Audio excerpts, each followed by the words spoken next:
Buku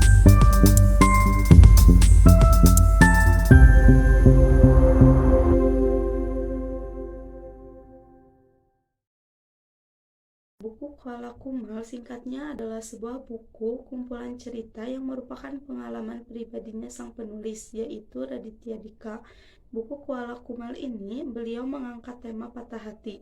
Patah hati di sini bukan hanya tentang cinta saja, tapi juga patah hati pada hubungan persahabatan, patah hati pada kesan pertama, dan tentu saja patah hati tentang cinta juga.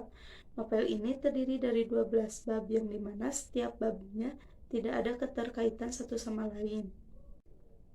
Pada kesempatan kali ini, saya mau mereview bab 1 yang berjudul Ada Jangwe di Kepalaku. Bab ini berkisah tentang Raditya versi kelas 5 SD, seorang anak kecil yang kurang pergaulan, dengan fitur penampilan yang kurus, kacamata kedodoran, dan kemeja yang selalu rapi saat di luar rumah. Seperti halnya anak kupar, Raditya dengan kegemarannya bermain game setiap pulang sekolah, sampai dia merasa bahwa tidak akan menemukan teman bermain yang asik. Sampai pada suatu masalah, kesialan terjadi. Kaset gamenya rusak dan ia diajak papanya untuk bermain layang-layang di sekitar kompleknya. Papanya memperlihatkan bagaimana cara bermain layangan dan memutuskan layangan lawan yang ada. Karena kejadian layang-layang putus itu, akhirnya ia bertemu dua orang teman yang dengan cepat menjadi teman akrabnya, yaitu Bahri dan Dodo.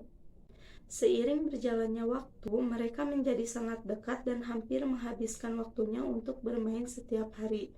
Hingga akhirnya persahabatan mereka berakhir pada bulan Ramadan 1997, yang bermula pada saat itu mereka tarawih di masjid kecil dekat rumah.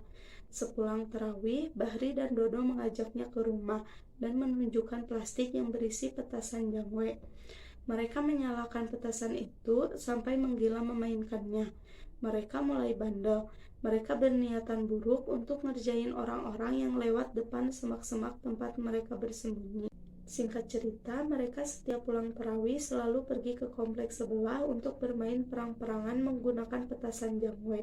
Sesekali mereka terkena petasan itu tetapi belum kapok juga dan mengulanginya. Pada suatu ketika, dia dan Dodo berpikir untuk berhenti bermain perang-perangan menggunakan petasan itu karena mereka menyadari bahwa petasan itu bisa membahayakannya.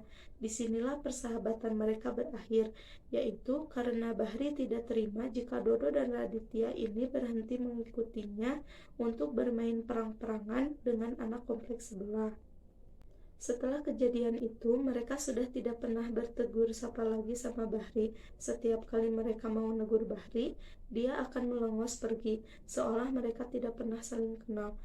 Pelajaran yang dapat kita ambil dari kisah tersebut yaitu kita harus bersosialisasi dengan dunia luar, jangan menyibukkan dan menghabiskan waktu di dalam kamar saja.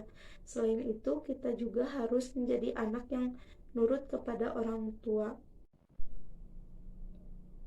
Sekian review dari saya, sampai jumpa di minggu depan.